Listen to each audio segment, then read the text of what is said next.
Hey, Chip. We're closed to the public. Hey, buddy, what's up? Good to see you, man. How are you? Good to see you. Yeah. Been too long. Here, I want to give you one of these. Motors? Old bicycles. I got some bicycles. There you go, dude. You managed to put more stuff in here.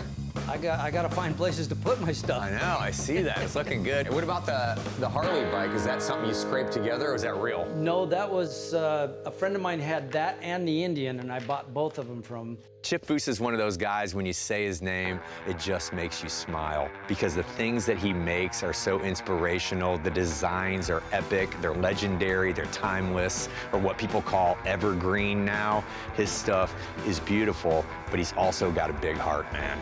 I had a bike shop when I was 12 years old. Get out of here. On my parents' side Like you had yard. a brick and mortar. No. I was at my parents' side yard. I had a bike shop in the front yard, too. I would go to swap meets and garage sales and buy bikes. I'd grab the bike and I would repaint them, and then I'd bring them you home. were painting them even? Yeah, and then I'd reassemble them, and then the neighbor kids would come in and I'd sell them to them. Really? I'm known for doing vehicles, but the first stuff I did for myself was a bicycle. I wanted my bicycle to be as cool as my father's car. So I would take my bike to the shop, I would take it apart, I customized the frame, I was doing all kinds of custom paint work, and that's where it really started for me. I'm still living my childhood to this day. When you were painting bikes as a kid, were you just doing it in the front yard? No, my dad had the hot rod shop. Oh my gosh, so everything looked great even then. This quality. When I first met him through conversation, it was evident right away that he was a bicycle guy and he'd been doing it for a long time. And obviously, he's looking for the rare stuff, just like I am. Did you bring the Bluebird? I brought the Bluebird, yeah. Well, we can go get it if you want to, Just before you got here, I was working on the drawing of it. But at the end of the day, the community is small and we all help each other out, man. I mean, we're all growing old together, you know, and we all love the same stuff. I'm gonna let you do the unveiling. Seriously, check it out. Where'd you find this? It came out of Texas. Okay. And it has a bonus frame? Yeah. Here, I like that you got a Bluebird sitting right here. Yeah, I wanted something to, you know. Okay, here, I want to put this over here so it don't fall and scratch that. Okay, there you go, look at that. I mean, this is the only piece I really was. Look at this. Wow. Look how they did some welding here or something. Yeah, they did. Believe it or not, I have a picture of this thing together. My dad had another bike that he always would talk about. It's the Elgin Bluebird. Yeah! When I first saw this bicycle, I thought of Chip Foose right away for two reasons. One, because he told me that he didn't care what condition it was, he wanted an Elgin Bluebird. And two, he's the only guy I know that can fix something like this, man. I mean, let's face it, it's in a lot of different pieces, it's in really bad shape, and it's gonna take someone that knows metal, that can move metal the way he can do it. I would love it to go somewhere that somebody could restore it or whatever you're gonna do with it. I mean, I want to build an electric Bluebird. You do?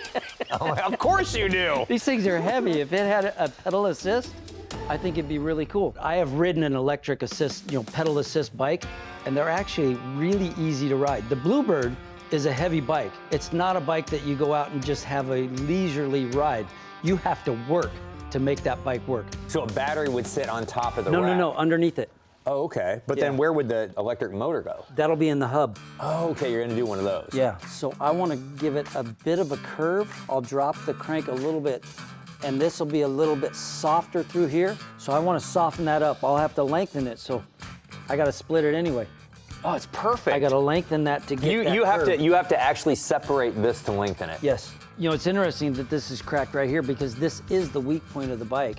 This bike wants to flex right there. All of the pressure's right here. I've seen several of them that all fail there. I mean, what boy's not jumping off a curb on his bicycle, you know? And that's where it starts. When people were designing these high-end pre-war bicycles back in the 1930s, they weren't designing something super durable. They were designing something beautiful. It was basically more beauty than beast. You want to keep the same lines, but just kind of celebrate them more. It's going to get stretched a little bit so I can put a longer fender both front and rear. So it's going to be longer than this. Yes.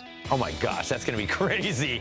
And then add the electric power. It's just so cool to see him geek out about bicycles. I mean, hell, he creates things like this. I mean, he takes a piece of paper, draws a vehicle on it, and then he will actually build it. And he's one of the best in the world. I have the drawing over here. I can show you what I'm gonna do. Oh my God, dude, I wanna see that. Oh my God, that is so freaking cool. It's just got a little bit of that more of a teardrop feel, and then just almost like yeah. an Indian fender, a little bit lighter on the front, a little bit heavier here to play with that line coming off the bottom. Yeah, this is incredible. Seeing Chip put pen to paper, it's nuts, man. I mean, this artwork is so gorgeous. Really, the important part was the tank.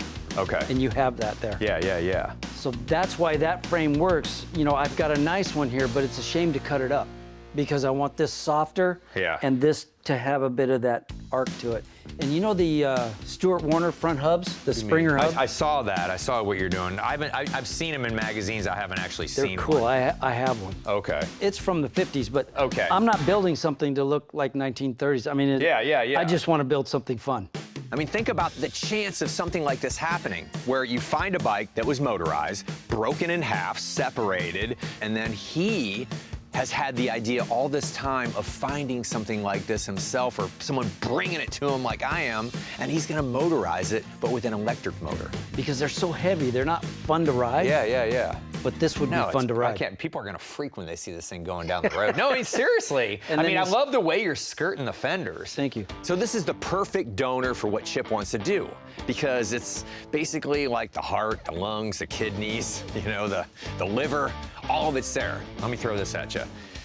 What about possibly doing something in trade? I love trades. Okay, if I can see what you got parts-wise or even bicycle-wise, then maybe we can just trade for it. Yeah. There you got your Robins. I have, I have. You still have the shaft drive Robin? I have the shaft drive and then these two, and then look at this. Oh, you got the Skylark. Is that original paint? Yes. God dang, that's nice. So what do you value this Robin at that's painted with a dead chicken? I paid $7 grand for that. Did you? What would you value it at? You know, the market's all over the place. You know what I mean? A lot of times on real deco bikes, the guys that are paying more money are the guys that aren't bike guys. To a bicycle guy, like we see this stuff, but to a car guy that's got a 30s Auburn or whatever the hell he's got, you know, and he's like, oh my gosh, this would be great to build that story from that time period, you know? So I think that's what those go for. I think these are worth more than the Bluebird that you brought me. Oh yeah, the thing's broken in half. Basically what's happening here is Chip and I love the same stuff. You know, I'm geeking out on the Skylark, I'm geeking out on the Elgin Robins, you know, the Harley bike, all that kind of stuff. So at the end of the day, I've got a Bluebird that's broken in half, okay? And I'm trying to make a trade. With these bikes at this caliber and the value that they're at, and how much he really loves them, it's not gonna happen. What are you thinking? Okay, here's what I'm thinking. I paid $3,200 for it. You know, I'm thinking, just from a part standpoint, I'd like to get 38 out of it. You know, You want cash, or was there anything that you saw that you're interested in? I mean, to be honest with you, I mean, a lot of the bikes, you and I have been doing bikes for so long, and we've got different examples of the same thing. I love the artwork. If you want a piece of art, I'll trade you for some art. I mean, to be honest with you, I was blown away by the art you did on this. I mean, that's a very detailed drawing. It really falls into line with what I collect and what I do. When he started talking about the drawing, I was so excited because that is the huge compliment to me, that he wanted something that I created over some of the stuff that he's always looking for. You would trade me the Bluebird for the Bluebird. Okay. You'll trade me the Bluebird that I can touch right here that's in front of me for the Bluebird on paper. Yeah. If you're good with that, I'm good with it. Done. Okay. Thank you. Seriously? No, We're thank doing you. this? Yeah, no, I'll do that. Okay, hell yeah. The last thing that I thought I was gonna walk out of here today with was a drawing of an Elgin Bluebird, but it's a Chip Foose drawing. To have that, the only one, something that he did, and he's such a close friend, that's something that I want to have, to cherish, to put on my wall, because one, it's bicycle, two, it's Chips, and that is priceless. Awesome. Seriously, man. Well, That's a so good cool. day in Huntington Beach. I love it. Thank you, buddy. I appreciate you working with me. My pleasure.